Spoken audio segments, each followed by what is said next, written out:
बोल जयकारा बोल मेरे श्री गुरु महाराज की जय।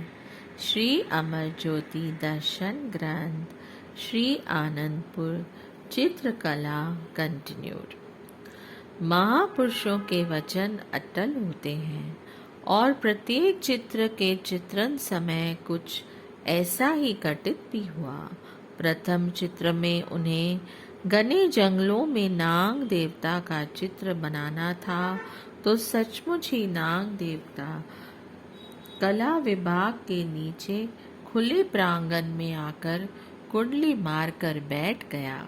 इसी प्रकार जब गौशाला का चित्र बनाना था, तो कुदरत की प्रेरणा से गौ माता स्वयं को टूटे से मुक्त कर कला विभाग के समीप आकर रंबाने लगी। चित्रों में जिस प्रकार की ऋतु का चित्रण करना होता, आकाश में उसी प्रकार के मौसम की झलक दृष्टि गोचर होने लगती। वर्षा ऋतु का दृश्य बनाना होता, तो भले ही तब कितनी चिलचिलाती धूप खिली हुई होती, फिर भी उसी समय ही आकाश में काले घटाएं छा जाती, बादल उमड़ उमड़ कर आने लगते और मीठी फुहारों से आंगन गीले हो जाते। इन सब घटनाओं के पीछे महापुरुषों की अपनी अहेतु कृपा नहीं तो और क्या है। महापुरुषों की इन अनोखी लीला को देखकर वे स्वयं स्तंभ हो रह जाते। कलाकारों द्वारा तैयार किए गए प्रत्येक चित्र की रूपरेखा को देखकर आप स्वयं उसमें संशोधन करते, जिससे कि चित्र में अद्भुत निखार आ जाता था। इससे यह स्पष्ट होता है कि किस प्रकार आपने स्वयं अथक परिश्रम करके इस महान कार्य के लिए अपना बहुमूल्य समय प्रदान किया, जिसके फलस्वरूप श्री आनंदपुर के इतिहास को विभिन्न चित्रों में चित्रित किया गया, जो अपने आप में मुंह बोलती तस्वीरें हैं। महाप्रभु जी ने इन चित्रों को सजीवता प्रदान करने के लिए अपनी मौत से कुछ महात्मा व भक्त जनों के चित्र भी बनवाए। एक बार आपने कला विभाग में कृपा की। महात्मा परमात्मानंद जी वहाँ पहले से ही मौजूद थे और मग्न होकर चित्रों को निहार रहे थे। कलाकार उस समय श्री दर्शनों का दृश्य चित्रित कर रहे थे। इस हेतु उन्होंने महाप्रभु जी के विराजमान होने के लिए एक श्री पलंग बनाया और सामने प्रतीक्षा करते हुए कुछ प्रेमी जनों के चित्र बनाए। अकस्मात ही आपकी मौज उठी कि इस पेंटिंग में श्री पलंग के पास चंवर झुलाते हुए महात्मा जी का चित्र बनाया जाए। बस फिर क्या था, आपने फरमाया कि हम यहाँ विराजमान होते हैं और केवल 5 मिनट में महात्मा जी का चेहरा बनाकर दिखाओ। कलाकारों ने मन ही मन श्री चरणों में कोटि वंदना कर ब्रश उठाया और महाप्रभु जी की अपार कृपा से 5 मिनट से पहले ही महात्मा जी का हूबहू चेहरा बनाकर तैयार हो गया। अपनी सुबाशीष से निहाल कर आपने वहाँ से प्रस्थान किया। श्री सद्गुरु दाता दयाल जी ने इन पेंटिंगों को सहज का साइज भी स्वयं निर्धारित किया। प्रत्येक पेंटिंग को समय अनुसार क्रम से टाइटल देकर सुसज्जित करवाया और सभी उसी संदर्भ में ही नीचे दोहे भी लिखवाए, ताकि आने वाले समय में जो भी इन चित्रों का अवलोकन करे वह सहज में भी यह जान सके कि यह रचना कब और कैसी हुई। कला में इस क्षेत्र को उत्तरोत्तर उन्नति प्रदान करते हुए महाप्रभु जी ने सन 1999 में श्री प्रयाग धाम के इतिहास को भी चरित्र करने की श्री मौज प्रकट की। पुण्य अन्य सब आश्रमों व चकों पर भक्ति व नाम के दोहे लिखवाए। इस अनुपम और युगों तक कायम रहने वाली दुर्लभ सेवा का अवसर प्राप्त कर कलाकार अपने भाग्यों की सराहना करते हुए न अगाते थे। सेवक को तो केवल आज्ञा को शिरोधार्य ही करना होता है, बाकी समस्त कार्य तो महापुरुषों की कृपा ही करती है। उन्हें स्वयं आश्चर्य होता है कि इतने कम समय में इतना कार्य कैसे हो जाता है और कुछ पता भी नहीं चलता। यह अक्षरशः सत्य है कि महापुरुषों की कृपा के फलस्वरूप वर्षों के काम महीनों और महीनों के काम कुछ ही दिनों में संपन्न हो जाते हैं। सर्वकला समर्थ महाप्रभु जी करके अथक प्रयास करवाया चित्रों में श्री आनंदपुर का इतिहास। श्री परमहंसों की दिव्य मनोहर प्रतिमाएं साकार कर विराजित भव्य मंदिरों में कीना महा उपकार। भक्ति भाव से पूर्ण दोहे हैं जगह जगह लिखवाए, महिमा उपमा अनंत प्रभु की मुख से वर्णी न जाए। महापुरुषों की कृपा का कोई छोर नहीं होता।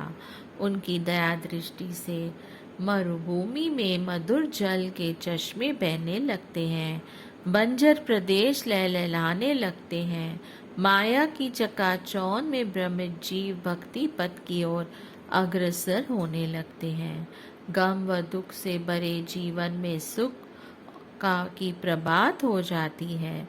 संत सैजोबाई जी भी अपनी वाणी में फरमाती हैं, सात वृक्ष बानी कली चर्चा फूले फूल, सैजो संगत बाग में नाना फल के रहे झूल। इस प्रकार वृक्ष परोपकार करते हैं, स्वयं धूप गर्मी सर्दी सहकर दूसरों को मृदु फल देते हैं, छाया प्रदान करते हैं। उसी प्रकार महापुरुष भी अपने सुकोमल तन पर अनेक कष्ट सहकर जीवों को परमार्थ की ओर अग्रसर कर सर्व सुखदायिनी भक्ति रूपी संजीवनी प्रदान करते हैं। महापुरुषों की वाणी और वचन कलियों के समान होते हैं, जिनकी जितनी महिमा गाई जाए उतनी सुगंध चहुं ओर फैलती है। महापुरुषों की संगति वह बगिया है जहाँ सद्गुणों के पुष्प खिलते हैं। जो जीव उनके संपर्क में आते हैं वे भी गुणग्राही बन भक्ति की संपदा से मालामाल हो जाते हैं। उत्तर प्रदेश यात्रा। परम हितैषी परोपकारी श्री सद्गुरुदेव जी महाराज जी ने श्री आनंदपुर में वैसाखी का पर्व बड़ी धूमधाम से मनाया। उसके पश्चात आपकी अचानक मौज उठी कि उत्तर प्रदेश के कुछ ही स्थानों पर बने आश्रमों कर जाकर वहां रहने वाले गुरुमुख प्रेमियों को श्री दर्शन एवं सत्संग की अनमोल निधि से लाभान्वित किया जाए। इस हेतु अप्रैल सन 1994 में सर्वप्रथम आपने हरिद्वार जाने का कार्यक्रम बनाया। हरिद्वार महाप्रभु जी के आगमन का शुभ समाचार पाकर हरिद्वार में रहने वाले गुरुमुख प्रेमी खुशियों के महासागर के हिलोरे लाने लगे। सब गुरुमुख श्री प्रभु जी के शुभ स्वागत हेतु तैयारियों में जुट गए। कुछ एज प्रेमी के दिल में यह उमंग उठी कि क्यों न हम सबसे पहले अपने प्यारे प्रभु जी के दर्शनों का सौभाग्य प्राप्त कर लें। वे शीघ्रता से स्टेशन की ओर चल दिए, परंतु किसी भी गाड़ी में माँ प्रभु जी को न पाकर वापस आश्रम पर लौट आए। उनके आनंद की उस समय कोई सीमा न रही जब मधुर मधुर गर्जना करते हुए विमान में विराजमान श्री प्रभु जी ऋषिकेश एयरपोर्ट पर पहुंचे। उस समय का अद्भुत दृश्य ऐसा जान पड़ता था मानो त्रेता युग के श्री राम भगवान रामचंद्र जी पुष्पक विमान में बैठकर हरिद्वार की भूमि को पावन करने हेतु पधारे हों। 29 अप्रैल सन 1994 सायकाल के समय आपने हरिद्वार में कृपा फरमाकर वहां की भूमि को कृतार्थ किया। यहाँ आपके भाई भक्त गणेश दास जी का घर था। उन्होंने घर में ही श्री मंदिर बनवाया हुआ था। उनकी विनय पर आपने उनके गृह में प्रवेश कर उसे अपनी चरण रज से पवित्र किया। भक्त जी एवं समस्त परिवार महाप्रभु जी की अपार कृपा को पाकर धन्य हो गया।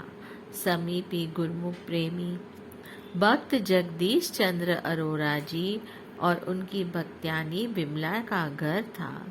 उन दोनों की हार्दिक भावना थी कि इस घर में श्री परमहंस मान विभूतियों को विराजमान कर इसे श्री परमहंस अद्वैत मंदिर का रूप दे दिया जाए। अभी निर्माण कार्य पूर्ण भी नहीं हुआ था कि 4 मास के अंतराल में भक्त पर भक्त्यानी दोनों ही परलोक गमन कर गए। उनकी बेटियों ने अपने माता पिता की प्रबल इच्छा को स्मरण करते हुए घर में सभी कागजात श्री चरणों में भेंट कर दिए। अधूरा कार्य संपन्न हो जाने पर श्री सद्गुरुदेव महाराज जी ने अपनी श्री मौज से यहाँ का कार्यभार भाई शांत दयानंद जी को सौंप दिया। उनकी विनय पर स्थान का शुभ मुहूर्त करने हेतु आप यहाँ पधारे। आपके शुभ आगमन से चारों ओर खुशी की लहर छा गई। हरिद्वार की नगरी में साक्षात हरि की सुमधुर छवि के दर्शन करके गगन मंडल से देवी देवता भी पुष्प वृष्टि कर अपने भाग्यों की सराहना करने लगे। ढोल नगारों की ध्वनि में नवमंडल गुंजायमान हो उठा। गुरुमुखों को खुशी में झूमता हुआ देखकर श्री प्रभु जी की प्रसन्नता का भी कोई पारोवार न रहा। आपने अपने अनमोल वचनों की अमृत वर्षा करते हुए फरमाया, गुरुमुखों, आप सब लोग आज यहाँ आए हैं। यह हरिद्वार नगर है, परंतु यह जानना कठिन है कि यहाँ आकर कोई हरि से मिला भी है या नहीं। पूर्ण संत महापुरुषों में वह सामर्थ्य होती है कि वह अपने कृपा व युक्तियों से जीव का हरि से मेल करवा सकते हैं। जिसने भी परमात्मा को पाया या उसे प्राप्त करने की इच्छा प्रकट की, उसकी यह इच्छा सद्गुरु द्वारा ही पूर्ण हुई और हो सकती है। जैसे संत तुलसीदास जी फरमाते हैं, दर दरबरी साध हैं, उनसे सब कुछ होए, तुरत मिलावे नाम से, उन्हें मिले जो कोई। महापुरुषों के पास ही भक्ति धन के खजाने की चाबी हुआ करती है। वे ही जीव को परमात्मा तक पहुंचाने का मार्ग प्रशस्त कर उसे मालिक संग मिलाने की सामर्थ्य रखते हैं। जो भी सत्पुरुषों की चरण शरण में आ जाता है, वह भक्ति की अनमोल दात को सहज में ही प्राप्त कर लेता है। यह गुरुमुखों के बड़े ऊंचे भाग्य हैं। यह भाग्यों की ही निशानी है जो महापुरुषों ने जगह जगह पर श्री परमहंस अद्वैत मंदिर स्थापित कर दिए हैं। अब आज हरिद्वार की बारी है। आप आज अति प्रसन्न होंगे कि यहाँ पर भी श्री आनंदपुर दरबार का आश्रम बन गया है। सभी गुरुमुख जन श्री परमहंस महान विभूतियों की पूजा अर्चना करके जन्म जन्म की मैल को धो रहे हैं। कल मुहूर्त से पहले ही इस नवनिर्मित आश्रम की आप सबको मुबारकबाद हो।